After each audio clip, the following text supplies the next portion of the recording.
in this week's Parsha,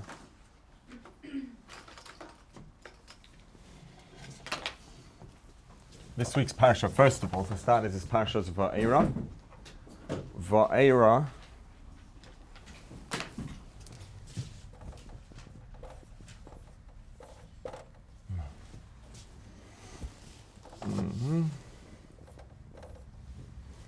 The root here is Ra'a Re'iyat, seeing. Vaeirah means and I was seen, or and I appeared. So we're kind of in the middle of a dialogue here. The Torah portion, the Parsha opens up. What's your name? Sorry, no, Yisroel Glick. Okay, Rabbi I'm Glick. Holly Cohen. Hi, visiting Nice to meet you. Philadelphia. From where? Philadelphia. Oh, nice. Nice to have you in class. Today and tomorrow. Okay. Well, my good fortune that it was on the day that I'm teaching. Thank you. Well, that you'll have to still find out and decide. So, this week's Torah portion opens up in the middle of a dialogue. At the end of last week's Parsha, Moshe Rabbeinu says to Hashem, Lama harayos lama zeh, why have you made things worse for the people? And Moshe is coming with this claim specifically because Hashem sent him to go to Paro, bring this message to Paro, let my people go. And Moshe is hesitant. Moshe doesn't want to do it. And then he says, okay, fine, look, your wish, my command, or your command, I'm going to do it. So he goes to Paro, he tells Paro, let my people go. And what happens? Paro says, haha, funny joke, I'm going to make everything double as bad. I'm going to make everything worse. So now Moshe Rabbeinu is taking this very personally because, one second. Yes, okay. Because Moshe Rabbeinu was doing exactly what he had been instructed to do, which was to go. Hashem had directly instructed Moshe Rabbeinu to go to Paro and thank you very much, to give him over this message. Moshe Rabbeinu did that, and now, as a direct outcome of Moshe Rabbeinu doing what Hashem had told him, everything just got worse. And now Moshe Rabbeinu feels like, I just made everything worse for all of them by following your instructions. So Moshe Rabbeinu takes it personally. He feels deeply invested in this. He's very hurt. And so he comes to Hashem and says, Lama harayos lama zeh, why have you made things worse for these people? This wasn't supposed to be the plan. That was the end of last week's Parsha.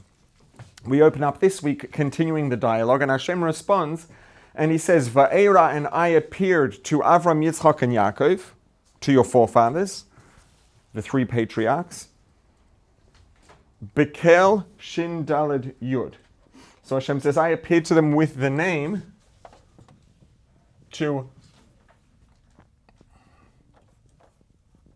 Avram, Yitzchak, and Yaakov.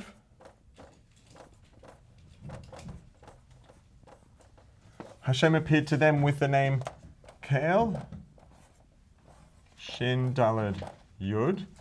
And Hashem says, Ushmi Yud Kei Vav Kei, my name Yud Kei Vav Kei, Lo Neidati Lahem, I was not known to them with this name.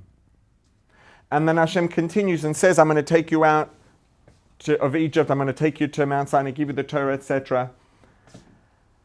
And in doing so, Hashem says, I'm going to be revealed to you with the name Yud Kei Vav Kei. You are going to know me by this name of Yud Kei Vav Kei.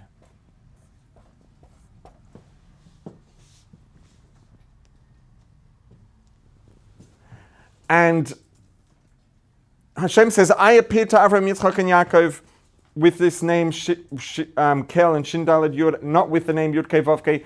They didn't have any complaints. They took what I said, they accepted it. And here you are coming with all of these questions. And in a sense, at face value, the primary thing that's happening here is a rebuke. Hashem says, oh, you're coming now all of a sudden with all your complaints? Why can't you learn from your ancestors who just accepted what I said without complaining, without questioning? I gave them instructions, they accepted, and that was it. Why can't you learn from them to accept without challenging? That in a sense is or at the most face value level, that's the primary response here. But there's more going on. This business of all the different names, I appeared to them with the name Kel Shin Daled Yud and not Yud Kei Vav Kei. What does that have to do? So we're going to talk about these names and what they represent. Briefly, just a word on names. And we touched on names last week. We're going to be talking about a different part of the picture this week.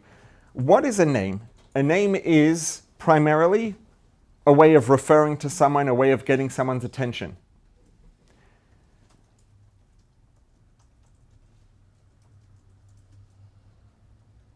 It's very common, or it's quite common, that people have multiple names or multiple variations of their name, let's say. Right? I am in a classroom, I'm mostly referred to as Rabbi Glick. Online, I'm mostly Rabbi Yisroel Glick. To acquaintances, current acquaintances, I'm mostly referred to as Yisroel. People who know me from, when I was a kid, when I was in high school, generally refer to me as Sruli. My kids call me Tati. And these are not just different names that different people use to refer to me. Each of these names is associated with a particular mode of behavior, a particular way of interacting, of presenting, of being, right? The way that I present in a classroom is different, somewhat different to the way that I present online. They're both very different to the way I am when I'm hanging out with friends. The way that I hang out with current acquaintances, friends, is generally different to the way that I would interact with, people who were friends in high school. All of those are different to the way that I interact with my children, the way I behave when I get home with my kids. So each of these names is actually referring to a different, let's say, persona. Now, which one of those personas is real and which ones are fake? And the answer is, none of them are really fake. I'm not lying or misrepresenting myself in any of these circumstances, hopefully. At least one can present differently in different circumstances without any of them needing to be dishonest. It's very appropriate and correct that the way that I present and operate and behave in a classroom is different to the way that I present and operate and behave with my children when I get home. And if I behaved in either of those circumstances in the way that I behave in the opposite circumstance, it wouldn't be going that well. Right? If I would walk into the house and interact as a teacher in a classroom with my kids, that would not be great.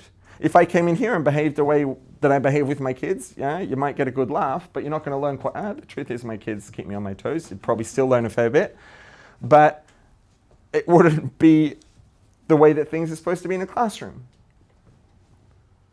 So how is it that in each of these situations I'm presenting differently and they're all honest, they're all true? If one of them is the real me, then the other ones are not the real me because it's a different persona. And the reason that way of looking at it is incorrect, is, let's say, misinformed, or it's missing something very important, which is that none of those personas are me. Me is the person behind those personas.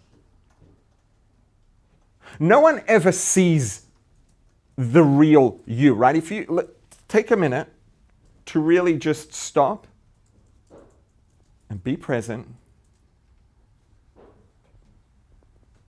and think about when I say the word you, when you think in your words about the word me, what does that refer to? Who is you? What is you? Now, it's a very difficult thing to articulate. And the fact is that that thing that shows up when you're thinking about you, me, who and what you are, the thing that shows up in response to that is something that no one outside of yourself will ever touch or feel. It doesn't matter how close someone gets to you. They can know everything about you, but you, no one is ever going to feel that. Because who we are is something deep down inside. And it's beyond personas. It's beyond behavior. It's beyond thought. It's beyond feelings. It's the entity that that thinks the thoughts. It's the entity that feels the feelings. It's the entity that has personas. Now, it's not actually possible for that part of us to just show up at face value in the world. That's not the way it works. The way it works is that there are and necessarily need to be personas that are combined from a set of characteristics, let's say, with which the me, the you, presents to and interacts with the world. And so if the way that we present, the way that we interact, is already a layer that's layered on top of who we actually are, who we are is the same person, and we can have different personas, different ways of presenting and interacting in different sets of circumstances, and it makes perfect sense. There's nothing wrong with that. The fact that when I show up to my children, when I show up at home, I behave differently to the way that I'm showing up here, doesn't mean that I'm being dishonest when I show up that way at home, and it doesn't mean I'm being dishonest when I show up this way here. Here I'm showing up as a teacher in a classroom, and I'm showing up the way that it makes sense to show up, hopefully. And when I get home, I'm trying to show up in the way that it makes sense for a father to show up for his children. Neither of them is dishonest. Neither of them is a lie. In every circumstance, I do the best I can to show up in the way that makes sense, that's appropriate, that's healthy, that's constructive. And there are different names that are associated with different personas. Right? So if I'm walking up the street on Kingston Avenue on Friday night on the way to shul, and I hear someone from behind me call out to me, and I hear someone say, "Good Shabbos, Rabbi Glick," before my brain even processes, hang on, do I recognize that voice? Who is this person? I'm going to be, turning around to respond, "Good Shabbos." I'm going to be turning around and responding in classroom teacher mode. Not because I thought, oh, hang on, they said Rabbi Glick, so that means it's a student in a classroom, someone I teach in a classroom, so now let me be teacher mode. It's like way faster than that. It's automatic because I have a persona of a classroom teacher, and that persona, that way of presenting, is associated with a particular name. And when that name is called, it elicits it. Right? What happens when someone calls our name? They get our attention. Depending on which name they call us with, that's going to determine which part of our attention or the attention of which persona gets awakened, gets elicited. So different names will elicit, will call out to, and get the attention of different personas.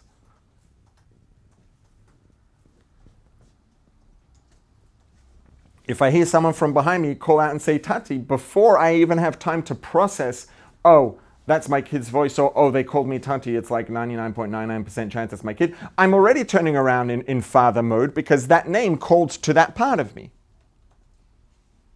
So when the same thing is true of Hashem. We know Hashem has different names, different ways in which he's referred. And in different parts of davening and different parts of brachas, we have different names. And if you look at some of the, there are some particularly, some of the Siddurim that are, generally you'll see this in Siddurim that are used in Sephardi communities. They have sometimes, every time it has Hashem's name, in the davening, you'll see that like inside there's like, Hashem's name is spelled out like with different vowels and, with the vowelizations are all different. None of that means that we're supposed to pronounce it different, but what that's getting at is that there are many, many, many, many variations of Hashem's name, and even the names that we have, each of them can be vowelized multiple different ways. There's only one way that we pronounce them, but there are different vowelizations which produce different variations of the name that are associated with different personas, and they call out to different things in Hashem. So in one part of davening, we're calling out to Hashem for one thing, and in a different part of davening, we're trying to elicit something else. It makes sense to use different names. So the question is, what if Hashem here is saying, well, I appeared to them with these names, and I'm appearing to you with this name, and somehow that's a response to Moshe's complaint, let's say, to Hashem that Hashem is doing bad. What are these names? What do they mean? What does that have to do with anything? So the name Shin Daled Yud, Daled Yud in Hebrew means die, enough. She Dai means that it is enough. This name refers to Hashem in the context of Hashem having sufficient power to create. Shedai, that there is sufficient enough power on Hashem's part to be able to create everything that needs to be brought into being, etc. So this name is associated, these names, both of them are associated with creation. Right? And they're related, they're going to be in the same category as the name Elohim. Now, if you write the name Elohim with a hey instead of a kuf, which is the way it's actually spelled, it has the same numerical value as the word hateva, the nature. The name Elohim and all of these names here, Kel and Shin Daled Yud, these names are all variations of, or they're all associated with variations of this persona of Hashem, which is there to produce, there to create. When you create something, that involves calculating what needs to be created, then measuring the resources that are going to be allocated, and actually counting out or measuring the resources in the process of allocating them, and then going through the process and doing everything precisely. And, you know, as they say, you measure twice so that you can cut once. The more that calculating is done, and then the more careful the measurement is, the more careful the cutting is and allocating is, and all the different parts are, the better the product's going to be, and the more likely it's going to be exactly the way it's supposed to be. The technicalities are extremely important. So in creating the world, Hashem is absolute infinity, and then somehow we have to get from the absolute infinity of Hashem to this world that's very finite, very limited, has very specific limitations and definitions on everything. And the way that this happens is that within the absolute infinity of Hashem, if Hashem is absolutely infinite, that means he also has within the ability to create limitation and finitude. And so Hashem, because being absolutely infinite, therefore obviously having the ability to limit, Hashem calculates, limits, reduces, and then creates from within the absolute infinity of Hashem. Hashem limits and brings into being these limited creations, limited beings, limited layers of reality, etc.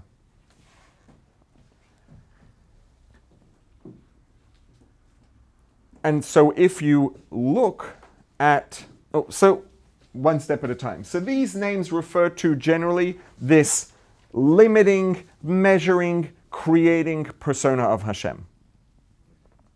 And if you take a look, actually we'll go there but not all the way for now. If you take a look at, in Genesis meaning creation, right? Genesis means the creation of something coming into being.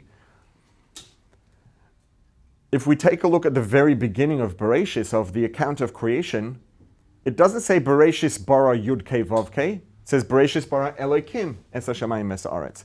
Because in order for the heavens and the earth to be able to be brought into being, Hashem had to be in measuring, calculating, reducing, limiting mode.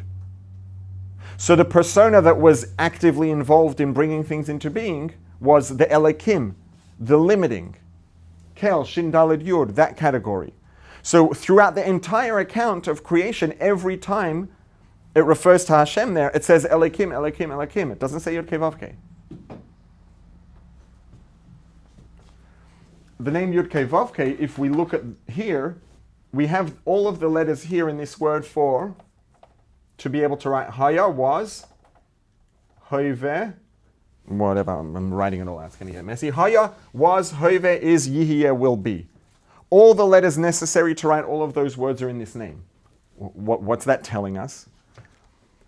This is an expression of a very important part of the persona that this name refers to. The name Yud Kei Vav Kei is associated not with Hashem as a limiting, measuring, creating persona. It refers to Hashem way deeper than that. It refers to Hashem before, let's say, there is even a thought about creation. Certainly before there is movement towards creation. It's the absolute infinity of Hashem. Where does time come from?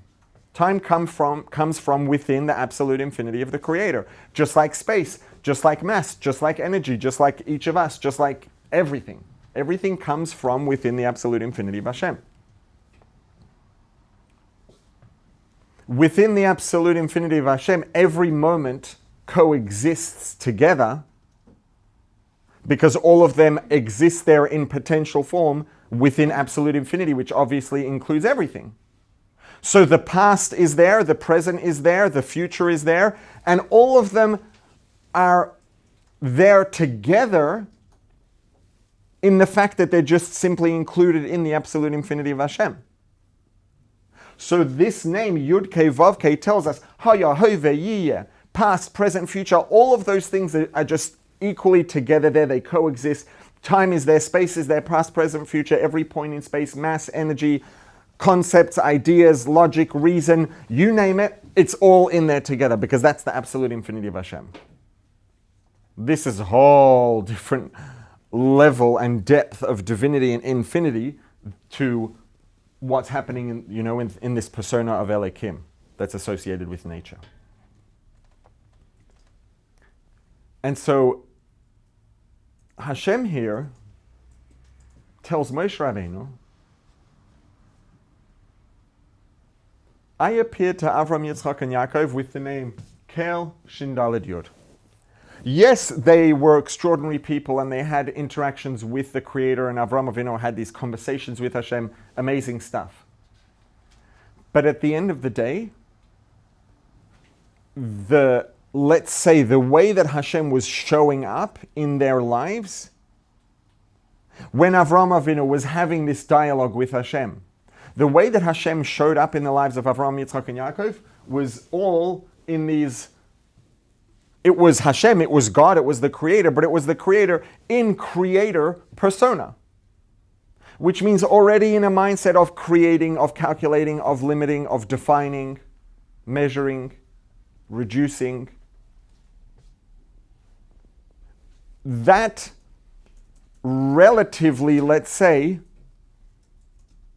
limiting and limited persona of Hashem relative to Yud Kei Vav Kei, that's what showed up in the experience in the life of Avraham, Yitzchak, and Yaakov. Shmi Havai, Yud Kei Vav Kei, the real Hashem as is, where everything is all just included together in the absolute infinity, they didn't touch that. That never interacted with Avraham, Yitzchak, and Yaakov. In contrast, Hashem tells Moshe Rabbeinu, I'm going to take you to Har Sinai, you're going to get the Torah. What are the first words of the Aseret Dibros of the Ten Commandments? Anochi Yud Kei Vav Kei Elekecha. Now that Hashem is giving the Torah at Har Sinai, it's I am Yud Kei Vav Kei, the absolute infinity where everything is all included together as one. That is now your God. That is now the persona, the depth within the absolute infinity of Hashem to which you can now reach and with which you can interact and partner and which you can channel into the world. So Hashem says, what happened in the past and what you're going towards now are categorically different. It's not more of the same thing. It's not higher up on the chart. It's a separate category. It's a different set of axes. It's a completely different thing.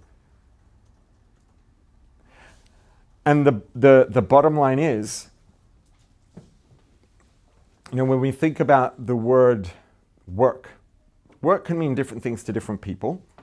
I mean, work means what it means. It may be different aspects of what work refers to might show up first for different people when we hear the word. In a physics sense, right, when you use the word work in physics, what does it mean? It means a change that was produced. Right? When this gets moved, let's say from here to here, if I say, what was the work here? Most of us are probably going to think the work was the effort that I put in and the calories I used to pick it up and to move it. That's true. But in the most technical sense, the work that happened was the movement of the eraser from here to here. That is never going to happen on its own. Work does not happen on its own, period. Things don't move on their own unless they're already moving and they have momentum. And if something has momentum and there are no forces that are being applied to oppose the momentum, it's going to continue moving. You throw something in space, it's going to keep going. The reason that if you throw something here it will slow down is because gravity is doing work to pull it down to the ground. The air is doing work, applying friction to slow it down, etc. Nothing happens, work does not happen on its own unless there is a force being applied to make the work happen. So if you want work to happen, you have to do the work to produce the work. That's the way it works. It's absolutely absolute. There are no ways around this. Work does not happen on its own, period. By definition, necessarily. The greater the work that's happening, right? I mean, I'm sure everybody here is familiar with calories, with joules, right? They're units of energy. The definition of, and I don't remember what the original unit and the definition is, but the definition of units of energy, of calories, of joules, is how much work can be done with this amount of energy. So, I don't remember what it is. I think maybe a joule is the amount of energy it takes to move a certain mass a certain distance, something like that, right? Work will not happen without energy being invested and expended, to the point that energy is defined by units of energy. The definition of a unit of energy is how much work it can produce, how much change it can produce. So more work, bigger change, greater investment necessary. It's very simple. This is about as absolute as it gets. And so Hashem tells Moshe Rabbeinu, you are at the epicenter right now of, let's say, the quantum leap of all quantum leaps. You are now at the center of this shift from Avram, Yitzchak, and Yaakov, who were amazing people, had amazing things. Avram Avinu literally sat and was hanging out and chatting with Hashem, when the angels showed up. Not bad, I wouldn't mind that. But at the end of the day, the persona of Hashem that he was chatting with was Kel Shin Daled Yud. It was the creator, but the creator mode of the creator, relatively speaking, is nothing compared to the creator just the way that the creator is.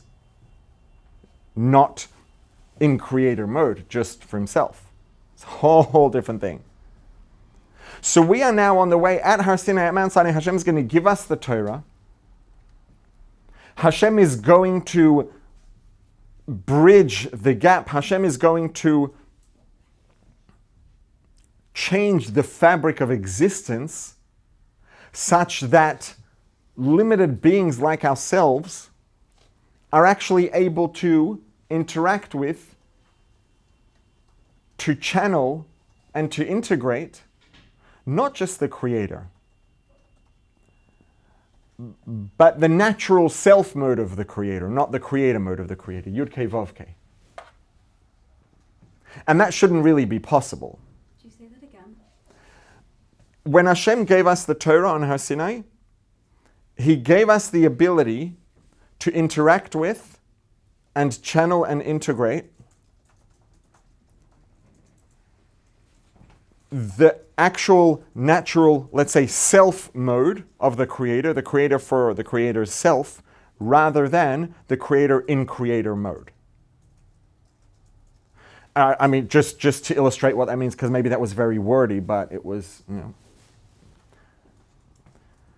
was precise, at least in intention. If you have, maybe someone who's a creative artist who does amazing, amazing work, and maybe there's someone who's obsessed with their work, with their artwork, and they've studied their artwork, and they're, obsessed over this person, and they already, have developed this, maybe interpretation or perception of this artist's, the way they look at things and the way they perceive things, and all of, they really are dialed into this creative person, this artist. And let's say, hypothetically, that this person's intuition is really spot on and they really got it. And they've never met the artist, they've only seen their work and seen all of their work and studied it and obsessed over it. And then they walk into a studio and they see someone starting to work. And let's say, hypothetically, they're like really dialed in and like, super intuitive and they're geeked all the way out on this. And they walk in and they see this artist sitting in the studio or standing, about to start a piece of work. They're not looking at the work they produced, because then maybe they could recognize that. They haven't done any work, but they see this person's posture, they see their facial expressions, they see the person moving, and they're like, this is that artist. And, hypothetically, let's say, and they're right. Why? Because they're seeing this artist, they've studied their work, and so when that artist is in the studio, they know them so intimately through their work that they can recognize them just by their posture and by their gait and by their facial expressions, etc. Maybe by the clothes they're wearing. They put it all together and they're like, this has to be this person. It just makes sense. It's got to be them.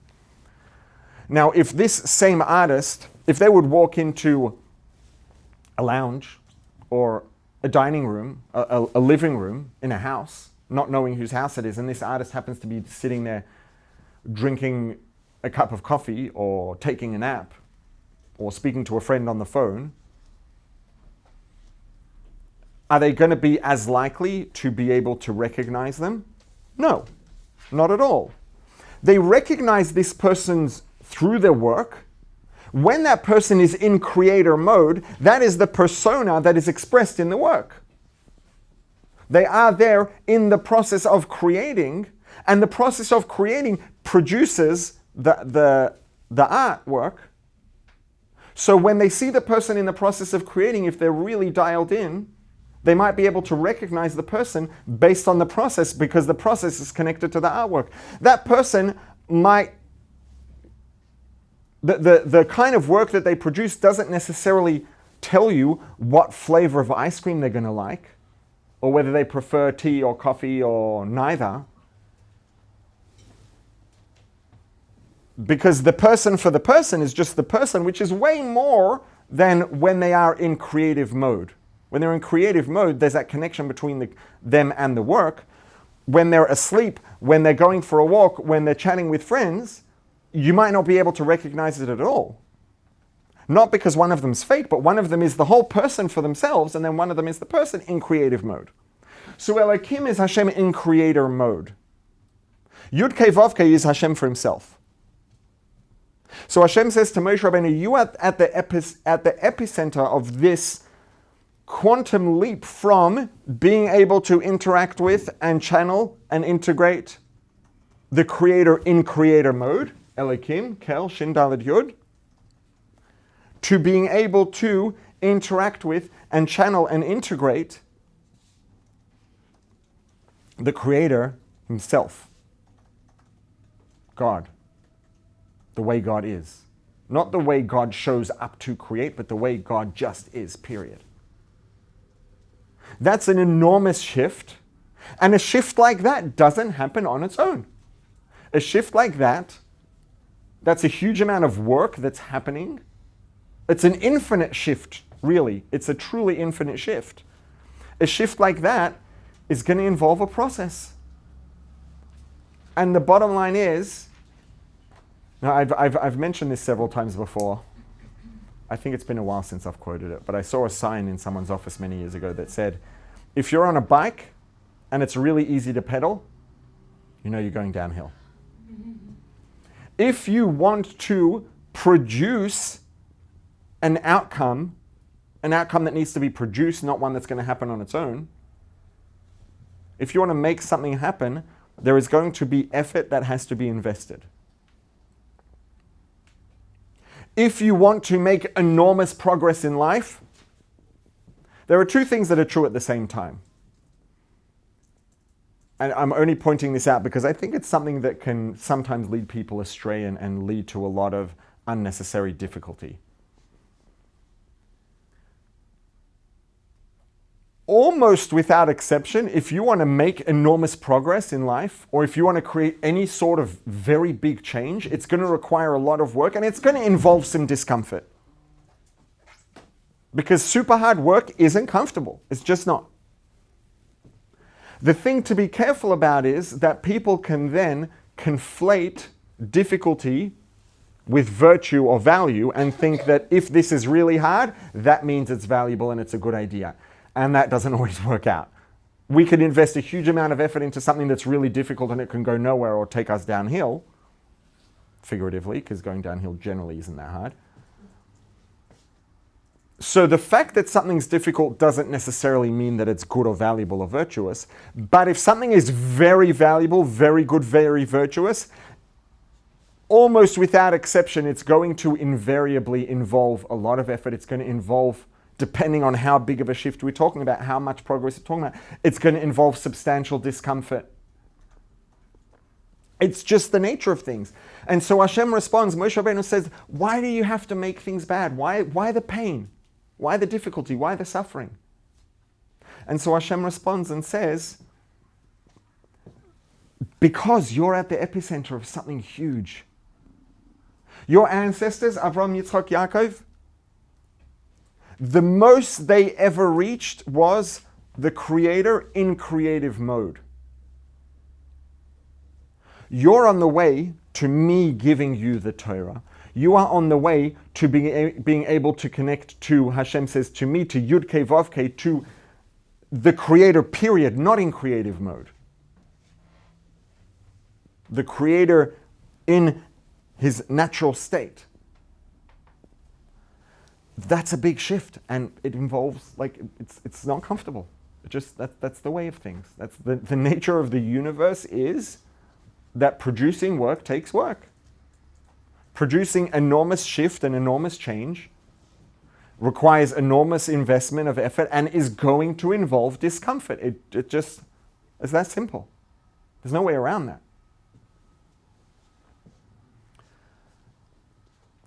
Something here that warrants our attention is,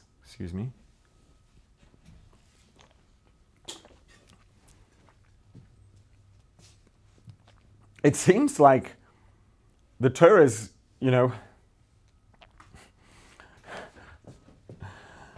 sometimes, as a parent, you could be in a situation where, maybe it's at like a Shabbos table or you're stuck in an elevator with someone and, the kids say the quiet part out loud and it's like, right? It's like, it kind of seems like that's what the Torah is doing to Moshe Rabbeinu now. It's telling us that Moshe Rabbeinu, Avraham, Yitzchak, and Yaakov, they just accepted everything. Moshe Rabbeinu didn't accept. He challenged Hashem, the audacity. Not only did it happen, the Torah tells us about it. It opens up the Parsha, concludes last week's Parsha with telling us that Moshe Rabbeinu did this, Moshe Rabbeinu had the chutzpah to challenge Hashem. And then this week's Torah portion opens up with Hashem's rebuke of Moshe Rabbeinu. Beautiful. I'm sure Moshe Rabbeinu loved that. It was a really nice thing to do. Maybe it's almost like the end of last week's Parsha is, that maybe the child saying the quiet part out loud at the Shabbos table in front of a dozen guests. And then the opening of this week's Parsha is the parent screaming at the child at the Shabbos table in front of all the guests. The Torah is telling us, Moshe did this thing in Hashem, and tells us the details of Hashem's rebuke. If it's doing that, there's got to be a reason. Number one, this is Moshe Rabbeinu we're talking about. So there has to be more to this than just Moshe came short and he just didn't have enough faith in Hashem, and so he challenged Hashem. There's got to be something more going on here. And second of all, there's got to be a reason that Hashem included this in the Torah, because, it's not the nicest story about Moshe Rabbeinu. So first of all, what's going on here? Why did Moshe do what seems to be pushing back or challenging Hashem? Now remember that the fact that Moshe Rabbeinu was pushing back or challenging, that's already a narrative. What we know objectively, the facts are, Moshe Rabbeinu said the words, Lama harayos la'am hazeh, why have you made things bad for these people? The very natural and reasonable interpretation and narrative that we attach to that is, Moshe Rabbeinu is challenging Hashem. He's pushing back. But that's a story that we've attached to the words. And in the response, what's Hashem's response? Hashem's response is emphasizing the contrast between Avraham, Yitzchak, and Yaakov and Moshe Rabbeinu. On one hand, we have Avraham, Yitzchak, Yaakov, and on the other hand, we have Moshe Rabbeinu. In Pnimius HaTorah, in mystical parts of the Torah, Kabbalah and Chassidus, there's a lot of discussion about the various behavioral modes, both the emotions and the behavioral tendencies that are associated with Avraham, Yitzchak, and Yaakov. Right? So there are what we know as midos. People often translate midos as emotions. I don't think that's correct. They're not emotions. They are behavioral tendencies. Right? Midos tovos doesn't mean good emotions. It means good behavioral tendencies. And the midos of, let's say, chesed and gvura, they're not emotions. Chesed is not an emotion. It's a behavioral tendency to be kind and giving. Gvura is to be strong, to be demanding, calculating. That's not an emotion either. Right? And the Alter Rebbe in Tanya talks about emotions. Ava, love for Hashem. Love is an emotion. Awe is an emotion. And the emotions are, the wording that the Alter Rebbe uses is that Ava is the pnimius of chesed. Love is the inner part, the inner engine that drives chesed, doing, acting, giving, kindness. And awe, fear, yira, is the emotion that produces the behavioral tendency of gvura, strength, calculating, discipline, demanding. Because, and if you think about it, it makes a whole lot of sense that an emotion, the way that we feel, is going to result in us having a particular behavioral tendency. And if we get caught up in a particular emotion, we're likely to have a particular behavioral tendency, and if we get caught up in a different emotion, you're likely to be able to see a different behavioral tendency, which is the expression of that. And then the actual behavior is the execution and the ultimate expression of the behavioral tendency, which is a product of the emotion. So when it comes to Avram is known both as chesed, right? Avram had this tent with the openings on every side, and he gave food and drink, and Avram was the epitome of kindness. Avram's also referred to as Avraham Oihavi. Avram, the one who loves Hashem. Love is the emotion that produces the behavioral tendency of chesed, of kindness, of giving, of sharing, of being open. Gvura is the emotion that's associated with behavior. Yira, or AWE, is the emotion that produces the behavioral tendency of gvura, strictness, calculating, demanding, etc. So Avram is associated with Ava and Chesed, Yitzchak is Yira and Gvura, and Yaakov is Tiferes, Rachamim. Rachamim is mercy. What's mercy? When a person has mercy, it means that they recognize and are aware of the fact that there is maybe something strict or severe or demanding that's necessary, but they are bringing the chesed in together with the gvura and maybe overriding that. So rachamim, mercy, is a blending together of chesed and gvura. Tiferes, and the midah that it's referred to is tiferes. Tiferes means beauty. It doesn't matter how beautiful any given color is. Any color on its own is ultimately limited in how beautiful it can be. When you have the option of mixing, of combining colors, of creating contrast, there's a whole new level of complexity and depth in the beauty that becomes possible. So because Yaakov had the blending together of chesed and gvura, that's known as tiferes. It's beautiful. It has that complexity. So Avram, Yitzchak, and Yaakov are primarily associated with different emotions and then different midos, different behavioral tendencies. Moshe Rabbeinu is what? What's Moshe Rabbeinu known for? He gave us the Torah. He's a teacher. Moshe Rabbeinu says to Hashem, "V'nachnu ma." What are we? That's an expression of bittul, of not having a sense of independent sense of self. What's Moshe Rabbeinu associated with? Not with the midos, not with emotions, not with behavioral tendencies, with intellect, and primarily chachma. Chachma is the inspiration, it's the beginning of an idea. And if you look at the word chachma,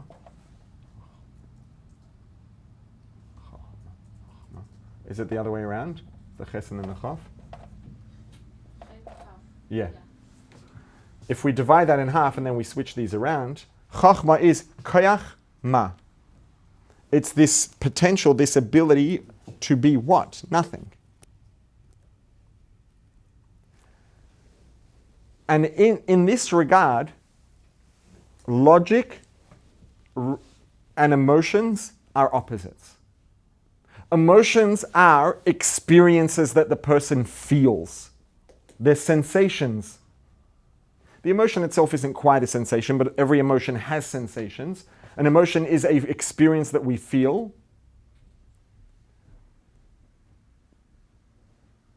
And an emotion is supposed to be a specific feeling, and we're supposed to feel it. We're not supposed to know emotions, we're supposed to feel emotions. That's what they are. When we're learning something, if a person approaches academic material from an emotional place, that's going to result in them not walking away with the best understanding of the material. Now, sometimes people's objective to studying material is to use it for a particular end, so they're approaching the material with an emotion, and that might help them succeed at what they want to do, but that's because what they want to do is not actually understand the material. They're not looking for the truth in the material. They're looking for a way to use the material for their ends. If you want to know the truth, if there's something, a piece of literature, Torah, whatever it is, and you want to understand the truth of it, the more you can approach it empty, neutral, with no ulterior motives, with no pre-existing notions, and just study the material as much, as empty and blank as it's possible for a person to be, the more likely you are to reach the truth of the material. Because if you want to understand the material, it's not about, if I want to understand what this really says or what it's really saying or meaning or sharing, it's not about me, it's about the material. So the less I'm involved and the more my focus is on the material, the more likely I am to actually get to the truth of the material. So Moshe, who was a teacher whose primary function was academic, he was chachma, koyachma. It's not about me, it's about the material. The less I'm involved, the more true to text, the more true to the material, the more true, period, my studying and teaching is going to be. So Moshe himself is out of the picture because it's about pursuing the truth of the material. Avraham, Yitzchak, and Yaakov were primarily about emotions and behavioral tendencies. When it comes to emotions and behavioral tendencies, if you, and this can be a very, oh gosh, I wish we had like 7 hours now to talk about this. But it can be something that actually is very underappreciated, under-recognized, under-respected in any sort of relationship. And that is the way we feel. If a person is deeply present in their body and has a healthy relationship with their body, with their feelings, with their emotions, our bodies are incredibly intelligent machines, and being in touch with our bodies can produce extremely powerful and valuable intuition. And if a person is grounded and present in their body and has that healthy relationship with their feelings and emotions and their body, etc., it's often a really good idea to follow that intuition.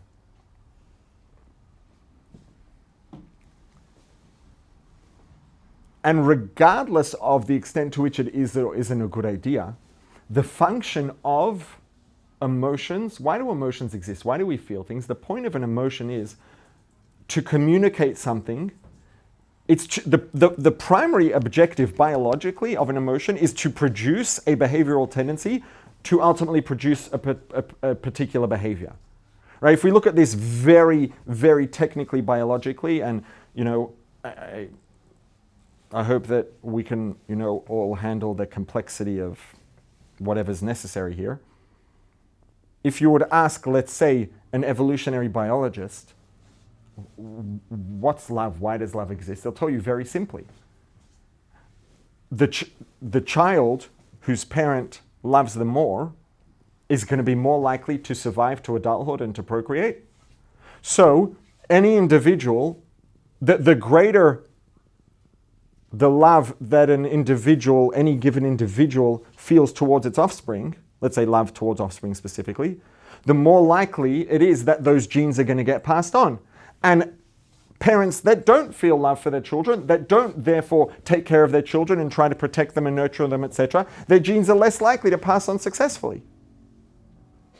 So the genes that code for a parent that loves their child are going to continue, and the ones that don't are going to get selected out of the population, and that tendency for parents to love children is going to continue to grow and spread and become the whole population.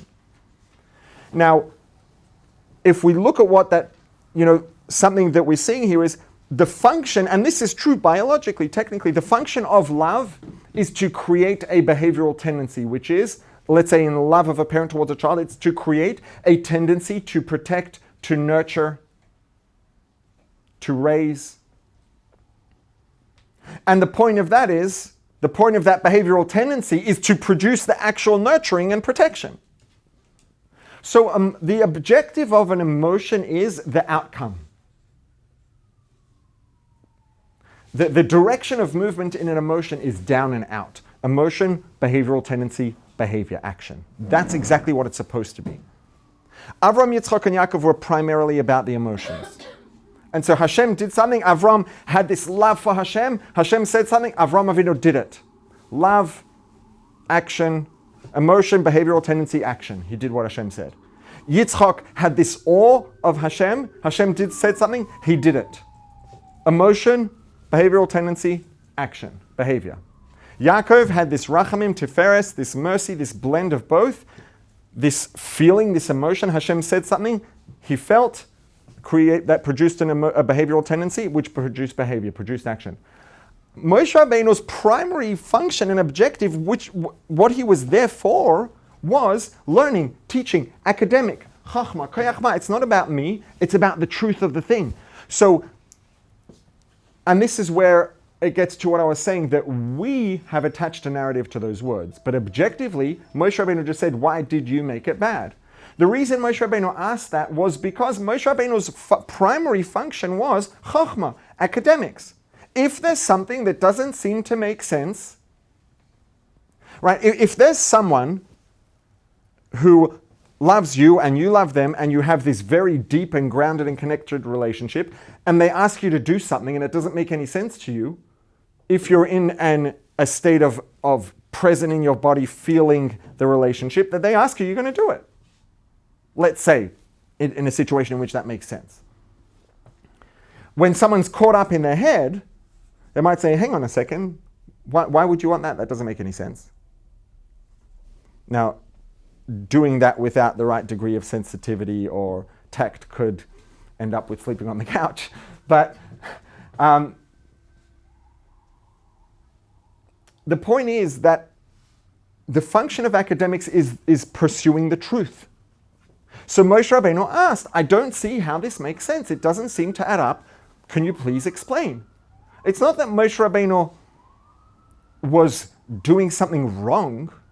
This was his primary function. His primary function was academic, pursuing the truth.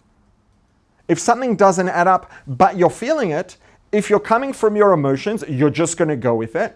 If you're coming from your head, you're going to ask. So Avram, Yitzchak, and Yaakov, who were and supposed to be primarily about emotions and behavioral tendencies, they did what Hashem said. Moshe Rabbeinu, who was supposed to be primarily about academics pursuing of the truth, learning, understanding, teaching information, he saw something that didn't add up. He asked a question.